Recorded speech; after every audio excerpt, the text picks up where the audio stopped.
हे विद्यार्थी आपण वाढवले. हो मला माहिती आहे. हे 40 केले होते सरकारनं. तारतीचे परदेशात शिकणारे पोरं ते 160. ते 75 वर नेला आता विखे पाटील साहेबांनी. ते बी इतकं भांडावं लागलं त्यावेळेस नेले. सरकारनंच दिले 75 विद्यार्थी. कमी पण त्यांनीच केले सारथीमधले. आता ते परदेशात गेले होते. आता बरं का आपले याच्यावरती मंथन होणं लय गरजेचं होतं. यांना खूप लाखो रुपये परदेशात खर्च केला.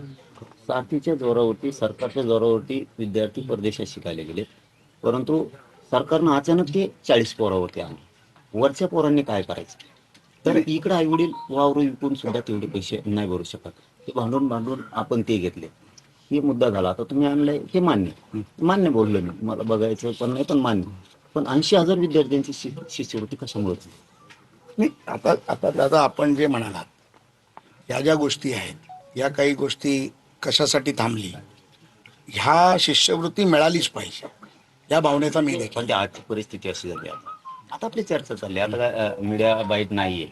आपली चर्चा चालली आता की 80,000 विद्यार्थी म्हणजे लहान आकडा नाहीये. नाही मग ती शिष्यवृत्ती थांबली. त्या पोरांना काय करावंच कळत नाहीये.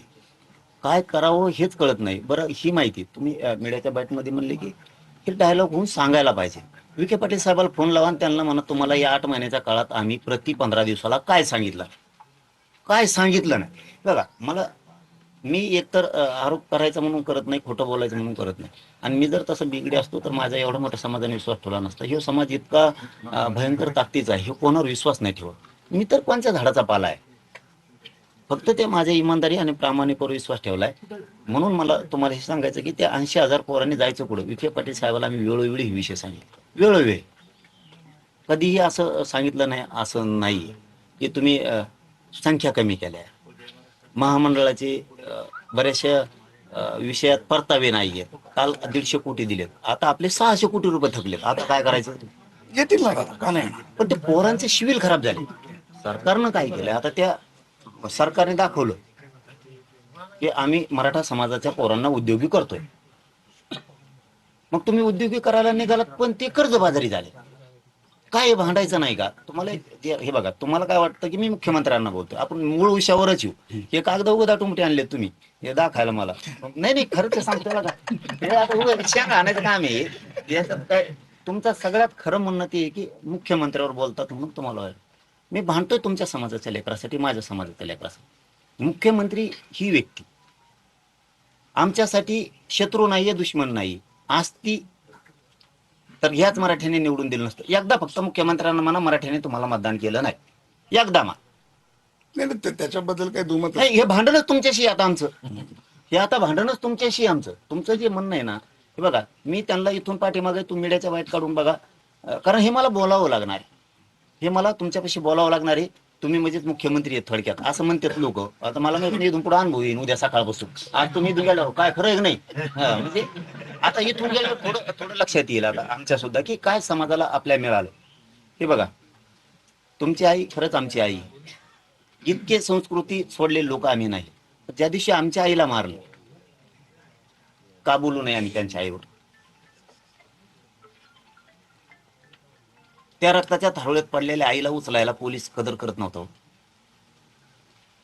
तुमचीच आई आहे. मी तर उपोषणात होतो. हे बघा उपोषणात कोणाकडून पण कसे पण शब्द जाते. उपोषणाच्या बाहेरचे शब्द दाखवा मला. उपोषण ही इतकी विचित्र विषय आहे की माणसाला चारी ताळात काय दिसत नाही. इतकी भयान परिस्थिती असते. इतकं मारलं बरं पाणी तर पाजाव. त्या आईला पाणी तर पाजाव. पोलिसाला पण आई असत. गृहमंत्री फडणवीस साहेब आहेत. बंदुकी छातीवर पाय देऊन बंदुकीच्या दस्त्याने मारलं. सहन करून दाखवा फक्त मला तुम्ही.